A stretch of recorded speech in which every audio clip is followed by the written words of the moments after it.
We've been talking to our clients and our contacts about the digital revolution that is happening, and it's been a really interesting experience for us. We've been speaking to CTOs, CIOs, General Counsel, and some digital entrepreneurs.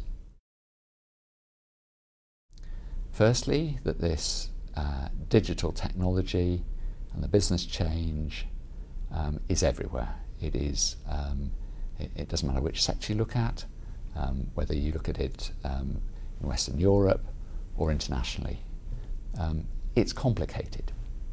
There's a lot of things going on, and people and boards are wondering which channel or route or technology to go down. So it's complicated, and there's this tension, certainly in the clients, many of the clients we act for, between what they have at the moment, which loosely can be described as legacy systems, and the digital technology that may ultimately replace the legacy technology. But as we have found, it isn't just a matter of canning the legacy and replacing it with the digital. The picture is nuanced. Many companies, banks, are not going to ditch their core systems. Those have stood the test of time. They sit at the heart of their business. But what is going on is a lot of development around the edges. So there's a lot involved here. Now, the classic lawyer approach and the issues that are trotted out in relation to this are what one might describe as sort of compliance and regulatory issues. And so data protection, data security, cyber security, and intellectual property. And in various sectors, of course, you have the regulatory and compliance environment.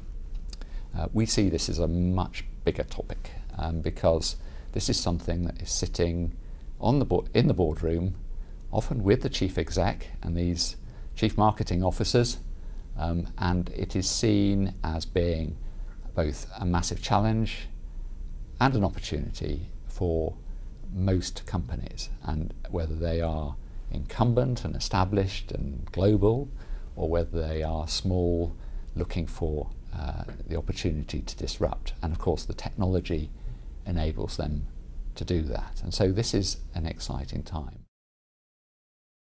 In legal terms, for a lawyer specialising in this area, the absolutely critical thing is to have a really good understanding of what the business is seeking to achieve, what the how the technology is facilitating that, the business objectives, the fit between what you're doing with your digital contracts and solutions, and how that fits with your existing legacy contracts, if you like, or existing contracts.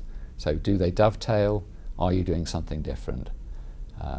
And the constant challenge for any technology lawyer is that how do you deal with change? And as we all know, anyone you talk to in relation to this topic will say to you, the whole picture is changing very rapidly.